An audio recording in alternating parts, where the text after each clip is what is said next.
Bien, salut tout le monde. Tawfiq Al-Aishi avec vous. Nous allons aujourd'hui étudier le chapitre 16 et 17. Et le nom de la chaîne, c'est Tawfiq Animation and More. Donc, vous pouvez entrer sous la vidéo, vous allez trouver le nom de la chaîne. Vous pouvez cliquer sur le nom de cette chaîne et vous allez entrer dans ma chaîne et vous allez trouver toutes les vidéos disponibles. Donc, de plus, sous cette vidéo, vous allez trouver une description. Sous le nom de Tawfiq Animation and More, vous allez trouver des liens. Vous allez trouver un lien production écrite, un lien œuvre et un lien acte de langue. Donc, je rappelle aux candidats du bac libre, je vous rappelle que la production écrite, je l'ai faite pour la première du bac, d'accord, et elle vous intéresse aussi parce que c'est la même chose pour bac libre ou bien pour la première du bac. Donc, je tiens à vous rappeler que j'ai étudié les types de plans argumentatifs, j'ai fait l'analyse du sujet, j'ai fait comment écrire une introduction, comment écrire une conclusion, les types de plans, plan dialectique, plan concisif, progressif, analytique, thématique et le reste, plus des leçons sur le plaidoyer et le réquisitoire, plus des applications sur des sujets du bac 2016 et 2015. Donc, il y a énormément de choses intéressantes à voir là. Et aussi, pour les actes de langue, j'ai fait les actes de langue les plus importants, comme les figures de style, comme les tonalités ou bien les registres de texte. Pour les œuvres, aujourd'hui, nous entamons la deuxième moitié de Candide. Et je vais aussi vous faire « Il était une fois » et le père Goriot, et je puis vous assurer une chose, à partir du mois de mars, je vais accélérer les cours du bac libre, c'est-à-dire en 2 mois, c'est-à-dire mois 3, mois 4, peut-être aussi une moitié du mois 5, vous aurez toutes les œuvres du bac libre résumées. Maintenant, je passe... Ah oui, je rappelle une chose. Mes anciennes vidéos, s'il vous plaît, les liens qui sont sous mes anciennes vidéos ne fonctionnent pas. D'accord ? Lorsque j'aurai du temps, je vais changer ces liens par des liens fonctionnels et je vous le dirai lorsque je ferai ça, je vous le dirai dans la vidéo qui va suivre l'exécution de cette tâche. Bon, je rappelle aussi, s'il vous plaît, que je suis un malvoyant, je ne vois pas très bien, donc je suis obligé de temps en temps de me taire un peu pour lire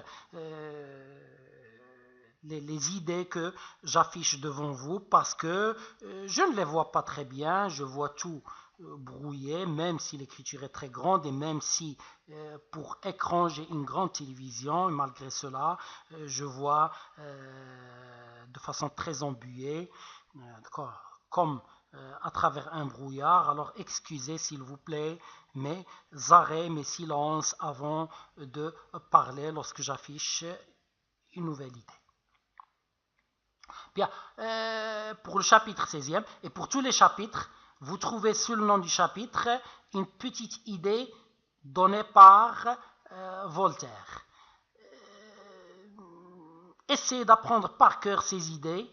Pourquoi ? Parce que ces idées, elles vous donnent la charnière, la colonne vertébrale de Candide. Donc ici, vous allez voir par exemple comment ils ont rencontré les 2 filles. Et les sauvages. Avant, pour le chapitre 15, vous allez trouver comment Candide a tué le frère de Cunégonde. Chapitre 14, comment Cunégonde est arrivé chez les jésuites. Et de cette façon, vous pouvez voir que vous pouvez vous rappeler la succession des événements à travers ces petites idées que vous avez là. Bien, lorsqu'ils se sont enfuis, donc Candide vient de tuer le frère de Cunégonde, qui est un commandant jésuite. Il a mis la robe des jésuites, les vêtements des jésuites, et il s'est enfui avec Cacambo. Ils ont emporté avec eux des provisions, de quoi manger. On dit aussi en français des vivres. D'accord? Donc, des provisions, ils s'aventurèrent dans une terre sauvage. Ils entrèrent très profondément. Donc, lorsque je dis s'aventurer dans un lieu, c'est entrer très profondément dans ce lieu. Bon, bien sûr, ils s'aventurent dans les terres sauvages, les terres qui ne sont pas habitées. Pourquoi? Pour échapper au regard des gens. Parce qu'ils ont tué un commandant jésuite. Donc, les gens vont les dénoncer très facilement. S'ils les voient, ils vont appeler les autorités pour leur dire les criminels sont passés par là. Donc, en mangeant, Candide prétend que son appétit est coupé parce qu'il est loin de la belle Cunégonde. Mais il prétend cela et il se remplit la panse. Il mange, d'accord? Il mange de façon très normale tout en disant que son appétit est coupé. À ce moment-là, deux filles, d'accord, toutes nues, ce sont des sauvages, elles ne sont pas habillées, donc toutes nues, et criardes, passent en criant, poursuivis par deux singes. Ces deux singes leur mordent les fesses. Bien sûr, on a déjà expliqué ce que c'est que les fesses, et je rappelle, ce sont les blocs de viande sur lesquels on s'assoit. C'est notre derrière. Alors, les singes les mordent au derrière. Candide a bien appris à viser et à tirer chez les Portugais, chez les Bulgares. Alors, il a un fusil espagnol à 2 coups. Avec ces 2 coups, il abat les 2 singes. Il tue les 2 singes. Et il est très heureux. Il se dit, si j'ai tué 3 personnes, le grand inquisiteur, le juif et le frère de Cunégonde, je viens de sauver 2 filles. Mais à sa surprise, les 2 filles commencent à pleurer en embrassant les singes. Elles embrassent les singes et elles pleurent et elles crient très fort. Bon, Cacambo et Candide sont obligés de s'enfuir. Pourquoi? Parce que Cacambo, qui connaît très bien la région, il lui dit, mais vous avez tué les amants. Donc, ces 2 demoiselles, ces 2 filles, avaient des relations sexuelles avec ces 2 singes. Il lui a dit, tu as tué les amants de ces filles. Donc, ils sont obligés de s'enfuir. Candide, il se rappela que Pangloss, pour lui, Pangloss, le philosophe, est la référence. C'est de lui qu'il tire ses leçons sur la vie. Donc, il se rappelle que Pangloss lui a dit que il est déjà arrivé que des animaux, des monstres se marient avec des filles et qu'ils engendrent des monstres mythiques. Je ne sais pas, vous avez par exemple le sphinx. Vous l'avez vu en première du bac, moitié lion, moitié femme. Vous avez les satyres, par exemple, moitié cheval, moitié humain. Donc, Candide croyait que c'était simplement des mythes, mais maintenant, puisqu'il voit que des singes se marient et ont des relations sexuelles avec des filles, et bon, il pense que, oui, ces monstres existent peut-être. Ils s'enfoncent dans les bois, là, ils soupent et s'endorment. Ils se réveillent garrottés. Garrotter, c'est généralement lorsqu'on est attaché à un poteau. Donc, par les oreillons. Les oreillons, ce sont les habitants de la région. Ce sont des sauvages qui habitent cette région. Donc, les 2 filles qu'il a vues, ce sont des 2 filles oreillons. Et les oreillons, ils avaient été prévenus par les 2 filles. Lorsque Candide a tué les 2 singes, les 2 filles sont allées voir leur tribu, leur village. Ils leur ont dit que 2 hommes ont tué leurs amants. Bien, quelques oreillons faisaient bouillir de l'eau dans une grande chaudière, une grande marmite, alors que d'autres préparaient les broches. Les broches, bien sûr, ce sont les bouts de métal dans lesquels on met la viande pour la faire cuire. Donc, tout simplement, les oreillons, ils crient, c'est un jésuite. Donc, ils parlent de Candide. Candide porte les vêtements du frère de Cunégonde, qui est un jésuite. Et les oreillons, ils ont l'habitude de manger, d'accord, ces oreillons-là, ils ont l'habitude de manger leurs ennemis.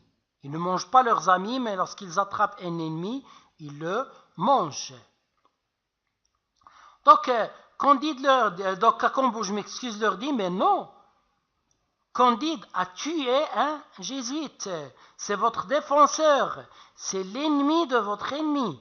Et il leur dit, regardez, vous pouvez tout simplement, vous pouvez envoyer quelqu'un se renseigner, chercher des informations, et il va vous assurer que Candide a tué un commandant. Donc, ils ont dépêché, ils ont envoyé 2 notables.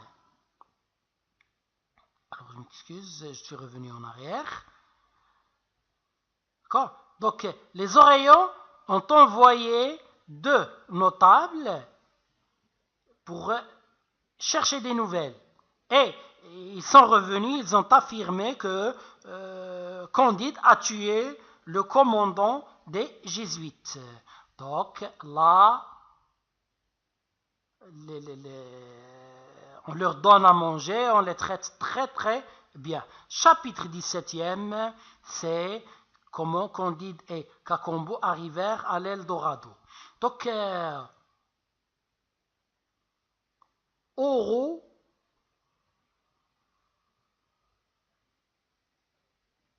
en espagnol, le mot oro signifie l'or. Et Eldorado signifie quelque chose de doré. Donc l'Eldorado, c'est le doré. Donc, et l'Eldorado, c'est une légende. Lorsque les Portugais et les Espagnols ont découvert l'Amérique, qu'ils ont trouvé beaucoup d'or, on a commencé à croire en Europe qu'il y a un pays dans lequel passe une rivière en or. Et cette rivière, elle jette des roches, les rochers de cette place, la terre de cette place sont en or. Donc c'est un pays tout en or. Il y en a qui ont vraiment cru à ça et qui sont partis en Amérique pour chercher l'Eldorado. Ok, Voltaire, il va présenter ici l'Eldorado. D'accord, c'est une fiction bien sûr, c'est de l'imagination. Il va dire que cet Eldorado existe. Mais avant, passons à la suite. Donc, Kakombo, il dit à Candide, vous avez cru parce que Candide, lorsqu'il est parti de l'Europe, il a pensé que l'Europe n'était pas le meilleur du monde, comme Pangloss le disait, mais il est sûr que là où ils vont, ce sera peut-être le meilleur des mondes. Mais maintenant, après toutes les aventures par lesquelles ils sont passés, ils sont sûrs maintenant que ce n'est pas le meilleur des mondes. Donc, oubliez s'il vous plaît ça, j'ai oublié d'effacer ça, parce que le résumé que je vous le fais directement à partir du texte de Voltaire. Donc, j'efface ce qui est en plus, je garde l'important, je transforme certaines phrases, d'accord? Et de cette façon, c'est comme si vous lisiez d'accord? C'est comme si vous lisiez le texte de Candide. Alors, Candide est bien d'accord, mais il lui dit, mais je ne peux pas me résoudre à quitter une terre dans laquelle habite Mademoiselle Cunégonde. Mademoiselle Cunégonde se trouve maintenant en Amérique du Sud, alors lui, il va rester en Amérique du Sud.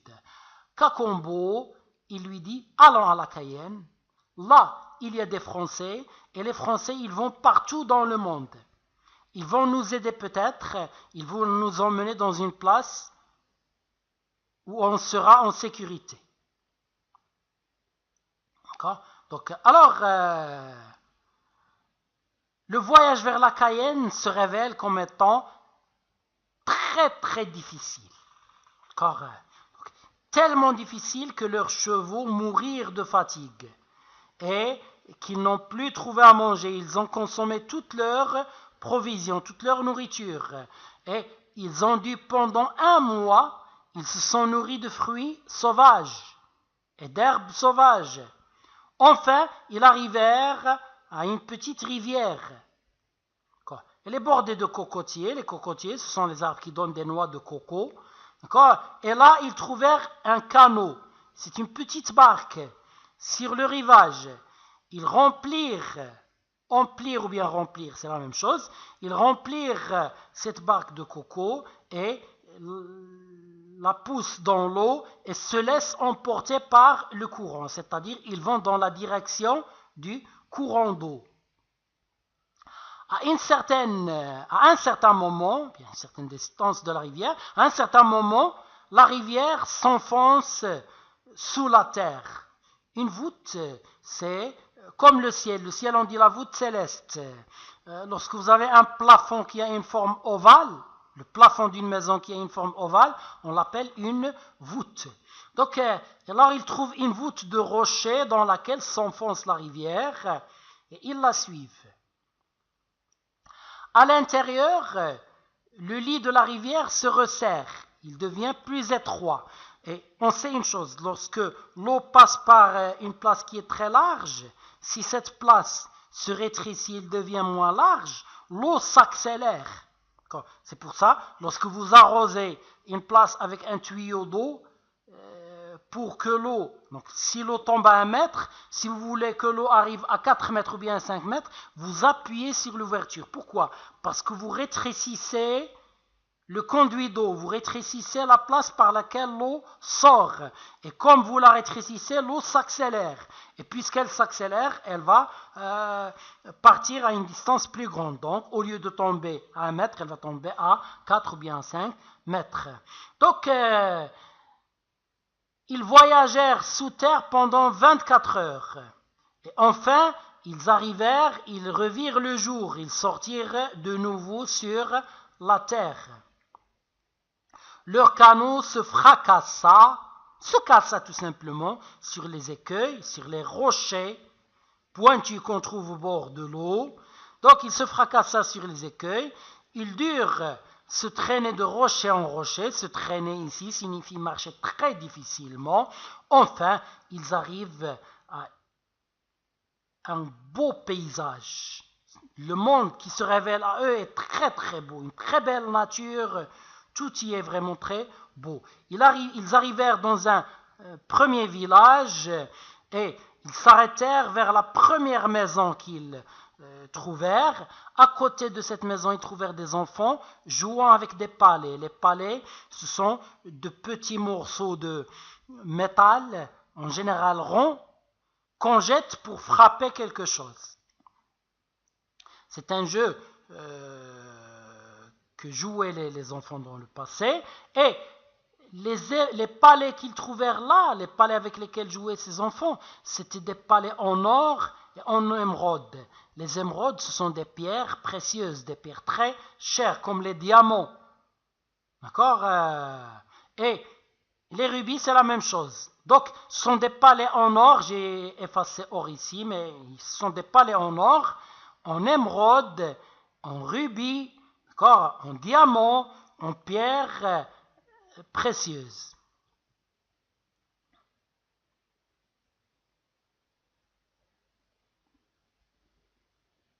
Alors, je m'excuse, je croyais revenir en arrière.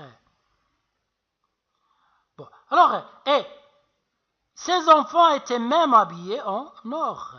Les vêtements qu'ils portaient, c'était des vêtements tissés avec de l'or. Le professeur, si vous voulez, de cette école sortit, d'accord, et il demanda aux enfants de rentrer, parce que c'est une école. Maintenant, ils ont trouvé une école. Les enfants rentrent à l'école, mais ils laissent leur richesse là, ils laissent l'or, ils laissent les émeraudes, les rubis, les diamants, ils les laissent par terre et ils rentrent. Candide ramasse cet or et va le donner au professeur et lui dit: ces enfants ont laissé cet or par terre. Alors, Cacambo et Candide croient que ces enfants sont les enfants du roi.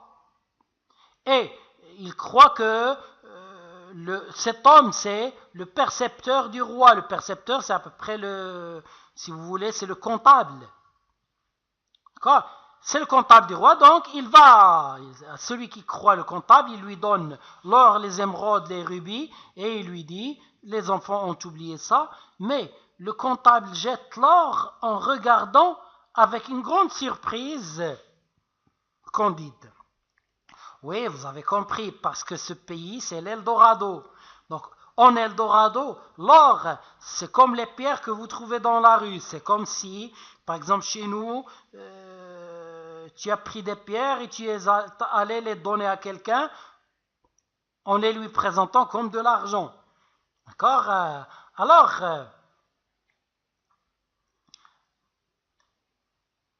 oui.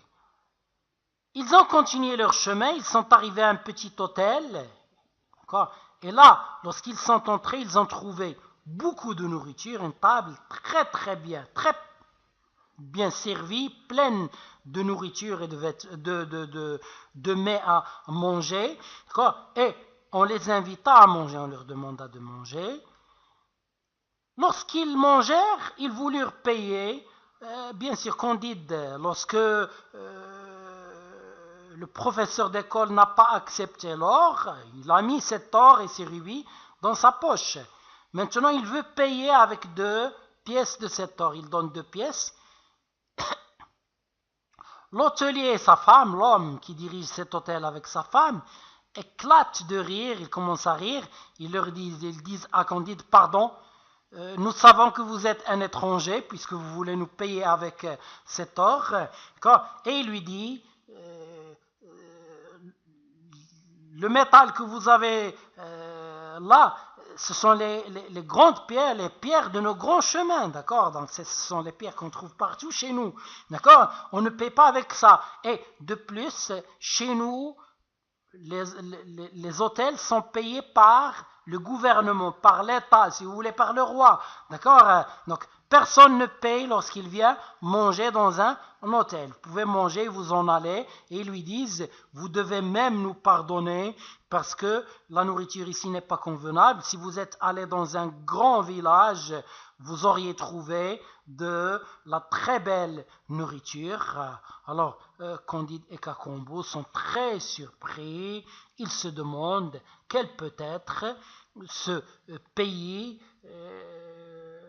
dans lequel l'or et des cailloux. D'accord? L'or est simplement des cailloux. D'accord? Il ne me reste plus qu'à vous dire au revoir et à la prochaine en vous souhaitant bonne chance.